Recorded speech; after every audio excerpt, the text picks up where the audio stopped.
дээр нэг юм найзгүй дэрл. Өөр юм. Өглөөр салхилж байгаа юм байна л да. Өглөө ягаад ч хүмүүс заагсчлах гээд ирчихсэн байна. Тэнд нэг ах сууж юм. Тэндс нэг хоёр ах сууж юм. Өөр тэр доор бас нэг хүн сууж исэн сая. Манай дүүргийн төв нь бараг юм байгаа.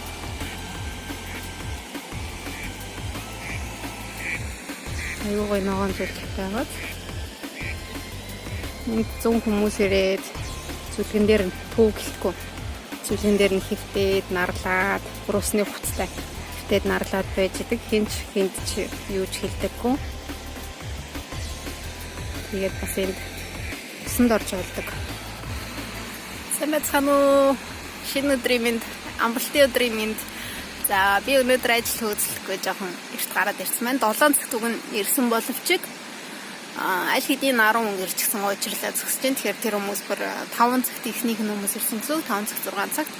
Тэгээ би 6 гэж өсөд явсаргаад 7 гээд ирлээ. Тэгээ ямар ч хэс өнөөдөр үдийн цай хүртэл ажиллах учраас албан газар хүлээж агаад ажиллаа бүтээчихэд явна гэсэн зорилготой байна. Тэгээд одоохондоо яг төвд ийм гоё газар ширгэн дээр ингээд сууж байна. Хүлэнцхэн. За тэгээд зүгээр суугаад яах вэ гэж бодоод энд хүлээж сунгаа та эдтэй нэг сэдвээр ярих гэж бодлоо. Аль дээрээ сууж хүмүүс асуугаад байсан намайг Оросд яаж ирсэн бэ? Орос дээр амьдрах боломж хэрвээ тэр талаараа яриач гэв. Тэгээд тэрийг хальт ярих гэж бодож байна. Өнөөдөр яг л бүгдийн яринд бол нэг бичлэгт багтахгүй маш их юм ярих байгаа учраас яг хизээ анх яаж ирсэн тэгээд ерөнхийдөө ямар бичиг баримт бүрдүүлж Оросд амьдрах боломж нь ямар гэдэг. Тэрнээс бүр хальт ярих гэж бодож байна. Өөр төрлийн жишээ аваад анх би 2011 оны 4 сард 27 оны хугацаанд ярьжсэн аяллаа виз аваад тэгээд тэр үед нөхөр маань тэр дөнгөж танилцаад уулздаг байсан. Нөхөр маань урилга явуулаад тэгээд хот үзүүлэх гэж байгаа маа гэд урилга явуулаад тэр урилгын дагуу бай. Монгол улсын Улаанбаатар хотод Элчин сайдын яам дээрээс виз аваад тэгээд анх Богоноор ирчихлээ. Тэр үед Богоноор 5 хоног явж ирдэг байсан. 4 хоног баг гарan. Тэгээд анх юу ч мэдгүй, хэл нэг муул мэддэг байсан. Тэгээд Богонд суугаад ингээд өөрөө хурж иржсэн. Тэгээд тэгсэн чинь маань бүр саяхан тэгээд чи нэр яаж тийж амар зоригтой ирж яваа. Тэгээд би чамайг тосч аваад зарсан бол яана гэх. Аль 8 жил өнгөрсөн байна.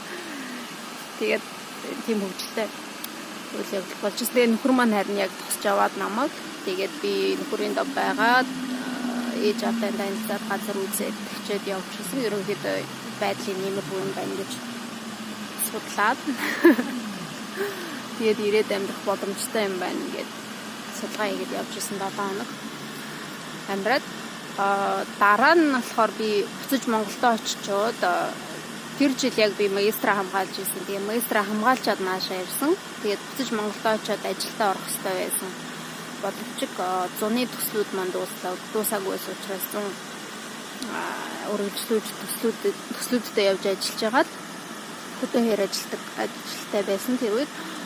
Тэгээд 10 сар хүртэл 5 сараас 10 сар хүртэл хөдөөгөр ажиллаа хийж явж байгаа. Тэгээд 10 сард дахиад нөхөр маань урилга явуулаад 3 сарын тэгээд энэ дээрээ 3 сар амьдраад үзчихээгээд тэгээд хажуугаар нь бас нэг хувийн ч яг юу гэ Москвагийн хүн судлалын их сургуулиас тэдний тусдаа хэлний бэлтгэл явуулдаг. Тэгээд энэ дээрээ ингээ хэлний бэлтгэл суугаад хэлээ сайжруулад үзээд маанхор тэр манай найз залуу байсан. Тэгээд заагээд шуураад ирээд энэ хэлний бэлтгэл 3 сар яваад 3 сарын амьдраад үзсэн. Тэгээд ирээд удаагүй байжгаад сар болоод хурмаа хийсэн дээр хурмаа хийчээд шууд гэрлэлтийн баталгааг авсныхаа дараа аюу ажилладаг. Аахгүй шууд байнгын оршин суух бичгийн өргөдлийг өгч болдог. Тэгээд тэрийг хөөцөлдөж нааш цаашаа явсаар агаад айгүй их бичиг баримт ордог юм лээ. Одоо зах цухаас нь халт дурдах юм бол имчилгээний эрүүл мэндийн холбоотой бүх хүчиг баримтууд дээрээс нь бүх хүчиг баримтуудаа монгол хэлнээс орос хэлээр орчуулсан байх хэрэгтэй. Ерөөс өөртөө байгаа бүх хүчиг баримтаа төрсний бэрхшээлээ эрүүл мэндийн гэдэг юм уу те. Тэгээд хамгийн гол нь гэрэлтийн баталгаа. Гэрэлтийн баталгаан дээрээ тулгуурлаад өргөдлөө өгөөд 3 жилээр оршин суух эрх анх авсан ба. За тэр эрхээ анх авахдаа буюу 6 сар хүлээсэн. Өргөдлөө бичвэрүүндээ зөвлүүлээд ингэж тэгж явсараад 3 сар болоод тэгээд 6 сар хүлээж авсан гэхээр ерөнхийдөө өмнөх 3 сарынхаа визтэй нийлээд ингээд би 4 удаа 3 сараар виз авсан гэсэн үг. Тэгээд энэ 4 удаа виз авахдаа 4 удаа наашаа цаашаа мэдээж монголын хэлээр орж гарсан. Зарим тохиолдолд тэнд очиод 2-3 хоног амьдарчсэн ч тохиолдол байгаа. Тэгээд явж байхдаа наашаа цаашаа явж байхдаа би боловсролын яам дээр сургууль сурмаар байна гэсэн өргөдлөө өгсөн. Тэгээд 12 оны Оросын холбооны улсын тэтгэлгээр нөгөө тэтгэлгээр би аспирантурт тэнцээд тэгээд ирсэн байгаа.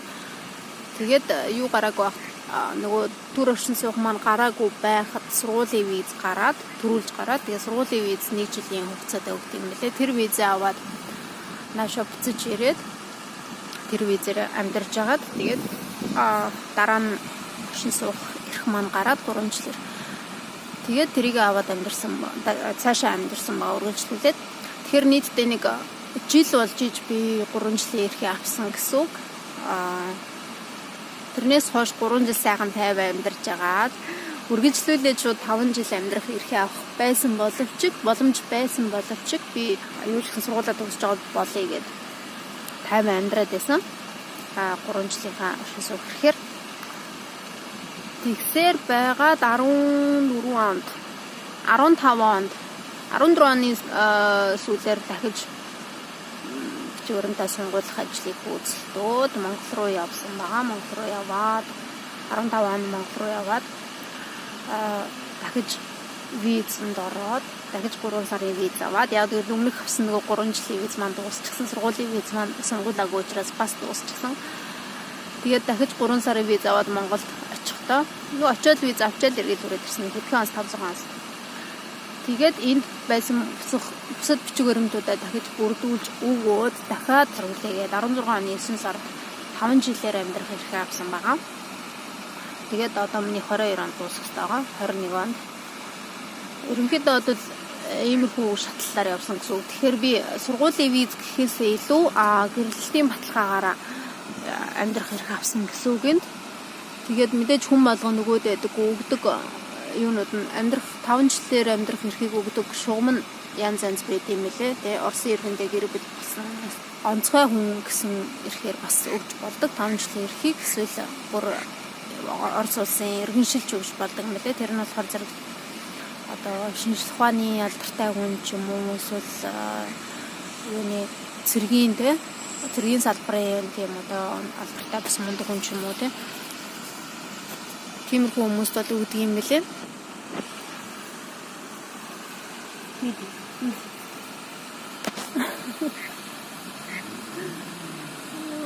Нохоо ингэж ширгэн дээр явуулах хараатай л да. Яа гэвэл энэ чинь олон нийтийн хүүхдүүд хүртэл явдаг. Бүлэнцгэн байждаг юм зүйлэг учраас бас ариун цэврийн хувьд хараатай байдаг. Гэтэ энд нэг хөргөн нохоогүй гэлээ. Тэгээд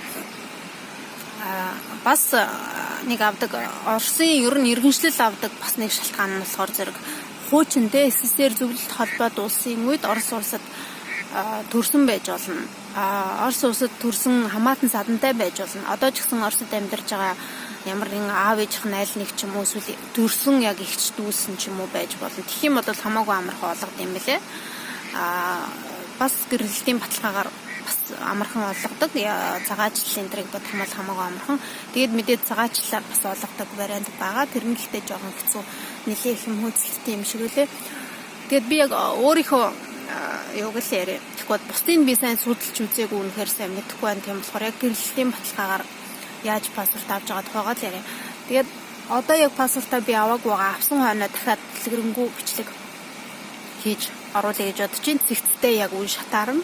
Яг ийм хийгээд ийм аавна гэд. Тэгээд виз дараа нь 3 жилийнхаа авна, дараа нь 5 жилийнхаа авна. Тэгээд дараа нь шууд паспорт авчихсан 4 үе шаттай гэсэн үг. Тэгээд одоо 17 онд хууль гараад 18 онд ч хууль шинжлэгдээд хэрвээ чи 3 жилийнхаа авчихсан бол эхний 6 сар өнгөрөнгүүд шууд бичиг баримтаа бүрдүүлж эхлээд дараагийн 5 жилдээ өргөдлөө өгч болно. 5 жилээ авчихсан бол дахиад 6 сар өнгөрөнгүүд шууд бичиг баримтаа бүрдүүлж эхлээд шууд паспортандаа өгч болно. Ийм хууль гарчихсан ба. Тэгэхээр би 5 жилийнхаа төр паспортаараа одоо байнгын паспорт авах гэж байгаа гэсэн үг. Бүр иргэншлээ авах гэж байгаа гэсэн үг. 6 сар айлдын өнгөрчихсөн, жил өнгөрчихсөн байгаа минийх. Гэхдээ би нөгөө нодон төрсөн учраас налах биедээ нялх хүүхдтэй байсан учраас нэг шамдуулаагүй. Ягаад гэвэл би 5 жилийн паспортаар ажилд орсон, декретээ авсан бүх юм маань хуулийн дагуу явж байгаа учраас ярах шаардлага байгаагүй. Ажилд орно ч юм уу эсвэл өөр эрүүл мэндийн даатгал төлөн ч юм уу тийм байгаагүй. 3 жилийнхаа 5 жилийнхаа эрхийг авчингууд аль алийн ч байсан хамаагүй авчингууд эрүүл мэндийн бүх үйлчлэгийг өнгөө авдаг. Тэгээ дээрээс нь хүүхдэд олгогддог тэтгэмж ч байх юм уу одоо бүх энэ юмнууд нээлттэй болчдөг учраас яг паспорт авах гээд яарад авах шаардлага бол надад байгаагүй. Гэртээ хүүхдээ хараад сууж байгаа гэсэн утгаараа тэгээд ажилдаа орчихсон. Ажилласаа бас ажилдаа орохдоо би ихтэй гэрээд ажиллаж ингэж орсон байгаа 3 жилээр.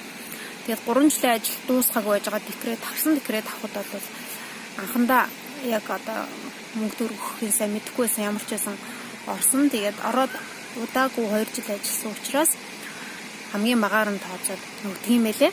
Хуулиндаа бол өгдөг юм байлээ. Тэгээд би декретээ авч байгаа. Тэгээд 3 жил гэртээ суух хэрэгтэй байдгийг. За энэ талаар бол жирэмсэн байх хугацаанда тэгээд төрсний дараа гээд 3 жил гэртээ суух хэрэгтэй, ажлаас алах эрхгүй байдгийг. Энэ талаар бол тусна бичлэг хийгээд оруулж болно гэж бодож байна. За одоо паспортын тухай паспорт яаж авах тухай үе шатын төр байлаа те. Ийм 4 үе шат байгаа гэдээ дахиад хэлэхэд виз тэгээд 3 жилийн төр оршин суух, 5 жилийн байнгын оршин суух, дараа нь шууд паспортанд оруулалтаа өгч болдог. Паспорт авахд маш их хүчин өрөнд бүрдүүлдэг юм байна. Эхлээд манай Монгол улс Оросын албаны улстай давхар иргэншлэл байхгүй учраас надад эхлээд Монгол руу явж өөрийнхөө иргэншлээс татгалзах шаардлага гарсан. Тэгээд тэрийг консулаараа дамжуулаад өгөн татгалзчих тийм байна. Тэгээд би консул дээр нодон бүр жирэмсэн багтаа явж чад би ингээд иргэншлээсээ татгалзмаар байна. Надад татгалзсан гэсэн бичиг өгөөч би одоо Оросын албаны улсын иргэншлэл авах гэдэг нь өргөдлөх гэдэг нь гэсэн чинь гээд хүсэлтэд гаргасан боловч консулын газар маань яг үнэндээ бол өөртөө гардаж хийж өгөөгүй, гардаж хийж өгөх боломжгүй гэсэн хариу өгсөн учраас би Монгол руу өөрөө энэ жил яваад нодон сайхан 50 амьдарч хүүхд нялхаас учраас 50 амьдарч аваад энэ жил өөрөө Монгол руу яваад иргэн харьяалт дээр нь очиод энэ тэнгээр нь явж бүх одоо лавлахаа бүх чиглэлдээ өөрөө бүрдүүлээд ингээд 27 хоногийн хугацаанд яваад ирсэн байгаа. Тэгсэн боловч би иргэншлээс гарсан гэсэн бичгийг авч чадаагүй ирсэн байгаа. Яг үл манайхын тийжхгүй гэж намайг өрсөн гэж наашааш явсараад таарсан. Тэгээд за одоо юу ч гэсэн өчигөрмнөдө бүрдүүлж учраас энд ирээд консулын газартаа өгнө гэсэн зорилготой ирсэн би. Тэгээд энд ирээд консулын газартаа авчиж өгөөд харин консулын газар маань хүлээж аваад бэлэн болчихсон лавлгаа энтрүүдийн маань хүлээж аваад тэгээд энд бол маш их юм бүрдүүлдэг юм байлээ. Хэрвээ шаардлагатай гэвэл би дараа тусна бүрдүүлэх материалуудын бүр нэгдэнгүү ярьж өгч доор инфо бокст оруулж өгч болно. Иргэншлээс гарахад ямар материал бүрдүүлдэг, ерөнхийдөө эхлээд визэнд ороход ямар материал бүрдүүлдэг юм те. Ерөөсөө бүх материалыг доор нэмэлт мэдээлэлээр оруулж өгч болно. Дараагийн бичлэгтэр ч юм уу. Тэгээд одоо ирчээд консулын газарт иргэншлээс гарах материалаа бүр ийм зузаан замчгаарыг бүрдүүлээд өгчихсөн байгаа. 6 сарын дараа хариу нь гардаг юм байна. Тэгээд хэрвээ иргэн харьяатаараа гараад тэ яаж ороод тэнцэж ороод ерөнхийлөгчийн тамган газраар бас дамжиж тэнцэж ороод ерөнхийлөгчдээр очиод ерөнхийлөгч гарын үсэг зурж өгөөд за ингээд иргэншлээс гарах боломжтой тэ өөр төлбөр юуж байхгүй гэсэн маш их зөвөрөнд бүрдүүлж гисэн байгаа би. Тэгээд боломжтой гээд ерөнхийлөгч гарын үсэг зураад тэрийг өгчөнгүүд нь National консулын газараар дамжуулаад явуулчихсан байна бичих. Тэр зарилгыг ерөнхийлөгчийн гарын үсэгтэй тамгатай тэр зарилгыг ирэнгүүд би өөрийнхөө энд гадаад энд их гадаад иргэн харьяа дээр явуулж өгөөд тэгээд Орос паспорт авах боломжтой. Тэр хугацаанд болохоор би одоо Орос паспортныхаа бичгийг бүрдүүлээд энэ бүрдүүлсэн бас маш их хөрөнд бүрдүүлдэг. Нэгдэнгүй ярих юм бол маш их цаг орно. Тийм болохоор хэрвээ шаардлагатай бол түрүү хэлсэнчлэн тусад нь лист гаргаж оруулж өгч болно. Тэгээд одоо бүр энэ том хайрцаг дүүрэн бичгээрэнд бүрдүүлчихсэн. Би өнөөдөр өгөх гээд ирсэн байна. Тэгээд өнөөдөр ямар ч зүйл өгөх байх амжилттай өгөх байх гэж үнэхээр найдаж байна. Маш их хүмүүс олжиртай. Тэгээд ямарсан болохоор. Тэгээд одоо энэ өргөдлөө өгчөөд 6 сар хүлээн. Хамгийн доод нь 6 сар хүлээн. Тэгээд 6 сар хүлээчээд паспорт манд гарчлаа, яг бэлэн болчлоо гэд гарчингууд нь зэрэг консулаас зарилгаа авчирч өгөөд паспорт авах. Хастай ийм дараалттай байгаа. Тэгээд Оросын хууль яг үннийг хэлэхэд маш хатуу, маш чанга. Визний хугацаа хэтрүүлж болохгүй. Ер нь аль ч оронд тийм баг. Тэгэх юм бол ямар нэгэн зөвлөлт гаргах юм бол 5 хүртэлх жилээр Оросын албаны улсын нутаг дэвсгэр дээр одоо орж гарах эрхийг бүр хаадаг. Хар бууз хүчдэг. Хуулийн зөрчихгүйдээ бүх одоо юуных нь цаг үедээ хоцрохгүй бүх одоо хуулийн дагуу бүх юмаа хийгээд яваад байх юм бол харин гайгүй хурдан юм бүтдэг юм байгаа. Тэгээд өөрөө хэрвээ шаргуу авах юм бол гайгүй хурдан бичгээр нь бүтдэг. Манайх шиг тэгээс сүнжраал, уужраал ингэж байгаад байхгүй. Цаг тухайд яг л 6 сар гэсэн бол яг л 6 сартаа тэг гарч ирдэг юм. Одоо хуулийн хувьд бол маш хатуу цагаа сайн барьдаг гэсэн үг. Шалгуур өндөртэй байдаг. Бүх чигүүрэмтүүдээ яг л хийснээр нь бүрдүүлж ирсэн байх хэвээр. Одоо өргөдөл дээр нэг л үсгийн алдаа ч юм уу гаргасан байгаа мэдээж хүлээж авдаг шууд буцаадаг. За яг ганц үсэг юм чинь гэсэн тийм ерөөсөө байхгүй. Тэгэхээр үсэг яг таг юм бүрдүүлээд те бүрсэн нэг жин там болгоод ирсэн тохиолдолд хүлээж авдаг. Хүлээж авахгүй гэсэн тийм одоо хүн зөвхөл ч юм уу одоо монголоор ярих юм бол манайхан шиг ярих юм бол юм гар харах ч юм уу тийм юм ерөөсөө байхгүй. Байдаг хэсгийг би сайн мэдэхгүй байна. Хүмүүс бас мөнгө төгрөг өгөөд эрт юм авдаг ч юм уу тийм юм байгаа хэсгийг би мэдэхгүй судалж үзээгүй яг үнэндээ. Би бол яг хуулийнхын дагуу яг бичвэрэмдээ бүрдүүлж ин дан гэдээ явж байгаа учраас ерөнхийдөө цаг хугацаанд бол гараад ирчдэг. Учираас би одоо 6 сарын дараа хэд паспорт авчих гэсэн маш том найдвартай өнөөдөр ирсэн байна. За тэгээд ойлгомжтой ярьж чадвуу. Цаашаа дамжуулаад яриад ах юм бол маш их юм байна. Тэгээд хэрвээ сонирхож байгаа асуулт байх юм бол те надад доор ирүүлж олно шүү коммент хэсэгт мессенжерээр ирүүлсэн ч олон би бүгдд нь хариулаад явна. Тэгээд өөр Орос орнод амьдрах давуу тал нь юу гэдэг юм байна? Дутагдaltaй тал нь юу гэдэг юм байна? Соёлын ялгаа, хэл ус сурахад хэрэгцүү байд юм байна гэд энэ сэдв болгоноор би тусад нь дахиад бичлэг хийж оруулж болно шүү. Тэгэхээр та бүхэн маань ямар сэдвээр илүү мэдээлэл авмаар байна? Тэр сэтгэлээ илэрхийлээрэй. За тэгээд энэ хүрээд бичлэгээ дуусгая. Баяртай. Надад амжилт хүсээрэй өнөөдөр. Өгн айгуу гоё өдөр байна. Халуун дэж маа гоё шүү. Тэгвэл баярлалаа. Дараагийн бичлэгээр иргэд уулзцгаая.